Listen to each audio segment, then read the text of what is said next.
Hello everyone, welcome back to my channel Riya vlogs বানানো। তো বন্ধুরা, তোমরা কেমন আছো? আশা করি তোমরা খুব ভালো আছো, বিন্দাস আছো। আর আমিও তোমাদের ভালোবাসায় ভীষণ ভালো আছি। তো সবাইকে জানাচ্ছি গুড মর্নিং, কারণ এখন বাজে সকাল 8টা। তো এখন থেকেই ব্লগটা স্টার্ট করলাম। হয়তো ব্লগটা পোস্ট করতে করতে 11টা-12টা বাজবে। তো যাই হোক, আমি 8টা নাগাদ ঘুম থেকে উঠলাম, দেখতেই পাচ্ছ। তো আমি আজকে এসেছি মামা বাড়ি। তো চলো তোমাদের মামা বাড়িটা একটু ঘুরে দেখাবো, আর আমি কি কি করি সেটা তোমাদের সাথে শেয়ার করব। তো ভিডিওটা কেউ স্কিপ করো না, ভিডিওটা কন্টিনিউ করো। আর ভিডিওটা যদি ভালো লাগে অবশ্যই একটা লাইক করে কমেন্ট করে দিও। তো আমি আগের বছর মানে 1 ইয়ার আগেও একটা মামার বাড়ি এসে ব্লগ ছেড়েছিলাম। যারা আমার কন্টিনিউ ভিডিও দেখো তারা জানবে। তো আমি ওখানেই এসেছি। তো অনেক দিন পর মামার বাড়ি এলাম, তাই ভাবলাম তোমাদের সাথে একটা ছোট্ট করে ব্লগ কিন্তু শেয়ার করাই যায়। তো কালকে যেহেতু ঘুমাতে ঘুমাতে অনেকটা লেট হয়ে গেছিলো, প্রায় 1:30টা মতন বেজেই গেছিলো। তো আজকে কিন্তু আমি অনেকটা লেটেই উঠেছি। যদিও মা, মামা, মামিরা কিন্তু অনেক সকালেই ওঠে। যেমন যাদের গ্রামের বাড়ি তারা খুব ভালো মতোই জানবে যে গ্রামের যে মানুষগুলো হয় তারা কিন্তু অনেকটা ভোরেই ওঠে। তো ওদের উঠে পুরো কাজ ফাজ সব শেষ হয়ে গেছে। তো আমি ল্যাথি থেকে উঠলাম অনেক লেট করে। তারপর চলে আসলাম বারান্দায়, আর বারান্দায় এসে দেখছি হালকা হালকা রোদ উঠে দিচ্ছে। তো গ্রামের কিন্তু এই জিনিসটা ভীষণ ভালো লাগে। আমাদের শহরে 8টা নাগাদ মানে প্রায় অনেক কিছু হয়ে গেছে। অনেক কিছু বলতে গাড়ি, বাস, ট্রেন সব চালু হয়ে গেছে। বাট গ্রামের ব্যাপারটা কি বলতো, গ্রামে যেহেতু কোনো গাড়ি ঘোড়ার আওয়াজ নেই, তো এই বাঁশঝাড়ের হাওয়া, গাছপালার ব্যবস্থা একটা মানে একটা শান্তি আছে। তো রাতে যেহেতু আমি এই জামাটা পরেই জাস্ট ঘুমিয়ে পড়েছিলাম, ভেতরে কিছু পরিনি। তো এখন তো বাইরে যাব, মানে হাত মুখ তো ধুতে হবে, ঘুম থেকে উঠেছি। তো চলো পরে নেওয়া যাক।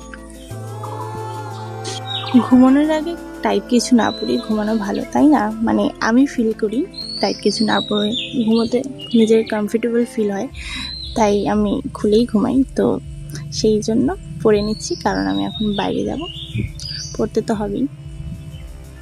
এই আমাদের মেয়েদের হলো এই সমস্যা, আমাদের কত কিছু পড়তে হয়, কিন্তু তোমাদের ছেলেদের কোনো কিছুই না। তোমরা জাস্ট একটা গামছা পরেও বেরিয়ে পড়তে পারবে, বাট আমাদের দেখো কত কিছু করতে হয়। এই হলো আমাদের সমস্যা। এই ধরো যতক্ষণ আমরা বাড়িতে থাকি বা কোথাও বেরোই না, ততক্ষণ একটু খোলামেলাভাবে থাকতে পারি। বাট রাস্তাঘাট বা একটু বাড়ির থেকে দূরে গেলেও আমাদের অনেক কিছুই পরে বেরোতে হয়। আর সচরাচর এখন গরম পড়েই গেছে, তো তেমনভাবে ভারীও কিছু ক্যারি করতে পারি না, ভীষণ গরম লাগে। সেই জন্য এই হালকা পাতলা জামাটা দেখছি, এই জামাটাই পরছি। তো ঘর থেকে বেরিয়ে আমার ডার্লিংয়ের সাথে দেখা হয়ে গেল। তো এটা হলো আমার দাদু, মানে আমার মায়ের বাবা, দেখেছো?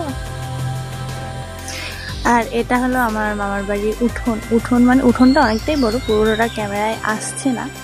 তো একটা সুন্দর মৃদু হাওয়া দিচ্ছিল। তো এই মৃদু হাওয়াটা ভীষণ ভালো লাগছিল আমার, সেই জন্য একটু হাওয়া খাচ্ছিলাম আর কি। আর ঘুম থেকে উঠে যদি এরকম একটা পরিবেশ পাওয়া যায়, তাহলে নিজের মাইন্ডটা আর সারা দিনটাও কিন্তু ভীষণ ভালো যায়। যারা অ্যাকচুয়ালি গ্রামে থাকে তারা জানে, বাট আমার কিন্তু গ্রাম খুব প্রিয়, কারণ আমি যেহেতু শহরে থাকি, শহরের আর আওয়াজ আমার ভালো লাগে না। তারপর হেলতে দুলতে চলে আসলাম কল পাড়ে। আর কলটা এতটাই পিচি মানে ছোট, আমার খুব অসুবিধা হচ্ছিল পাম্প করতে। আর মামার মামিরা যেহেতু মানে খাটো খাটো মানে ছোট ছোট, আর আমি আমার মা কিন্তু ভীষণ লম্বা, মানে আমরা অ্যাকচুয়ালি লম্বা, আমার বাবাও লম্বা ছিল। তো লম্বা যেহেতু আমার কলটা একটু প্রবলেম হচ্ছিল, বাট ম্যানেজ করতে হলো, কিছু করার নেই। তো এখন আমি মুখটা ধুয়ে নেব। আর ওই যে আমার পিছনে দেখছো, ওটা কিন্তু রান্নাঘর আমাদের মামা বাড়ি। তো এখানে আমার মা বসে আছে, দেখতে পাচ্ছ?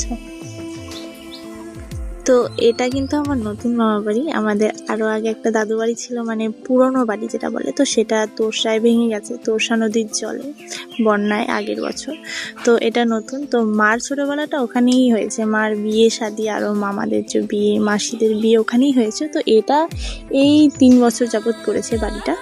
বাট আগে আরও সামনের দিকটায়, মানে আরও সামনে অনেকটাই বড় ছিল, তো ওটা পুরনো বাড়ি ছিল। তো এখন সেখানেই যাব আমরা সবাই মিলে চা ফা খেয়ে। মাদের বোধহয় চা ফা খাওয়া হয়েই গেছে, আমি এখনও খাইনি। তো আমি খেয়ে ঘুরতে বেরোবো।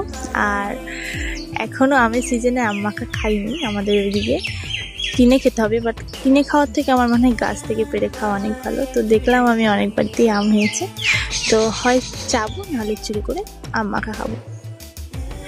তো বন্ধুরা, তোমাদের ভিডিওটা কেমন লাগলো? এই ছিল আজকের ব্লগ। তো ব্লগটা যদি ভালো লাগে অবশ্যই একটা লাইক করে দিও। দেখা হবে ভালো একটা ব্লগে।